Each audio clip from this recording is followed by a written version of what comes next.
আসসালামু আলাইকুম সুপ্রিয় শিক্ষার্থী বন্ধুরা, আজকে কতগুলো কাব্যগ্রন্থের রচয়িতা এবং কাব্যগ্রন্থের নাম নিয়ে তোমাদের মধ্যে হাজির হয়েছি, যেখান থেকে বিসিএস, পিএসসির ক্যাডার, নন ক্যাডার এবং এনটিআরসি এ সহ বিভিন্ন প্রতিযোগিতামূলক পরীক্ষায় প্রায়ই আসে। তো বেশি কথা না বাড়িয়ে ভিডিওটি শুরু করা যাক। বরুচণ্ডী দাস রচনা করেছেন শ্রীকৃষ্ণ কীর্তন কাব্য। এই প্রশ্নটা বিভিন্ন প্রতিযোগিতামূলক পরীক্ষায় প্রায়ই আসে।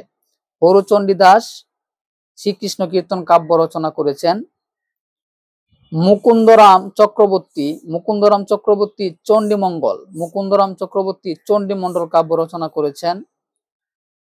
দৌলত কাজী সতী ময়না ও লুরচন্দানী এই কাব্যগ্রন্থটি রচয়িতা হচ্ছে দৌলত কাজী। এটি মিনিমাম পরীক্ষায় 100 বার এসেছে। ভারতচন্দ্র অন্নদম মঙ্গল আলাউল রচনা করেছেন পদ্মাবতী কাব্যগ্রন্থ। এটি মিনিমাম 20 থেকে 25 বার পরীক্ষায় এসেছে। তো আপনারা অবশ্যই কমেন্টস বক্সে জানাবেন যে মাইকেল মধুসূদন কোন কাব্যগ্রন্থ রচনা করেন। আপনাদের সবাইকে ধন্যবাদ। আসসালামু আলাইকুম।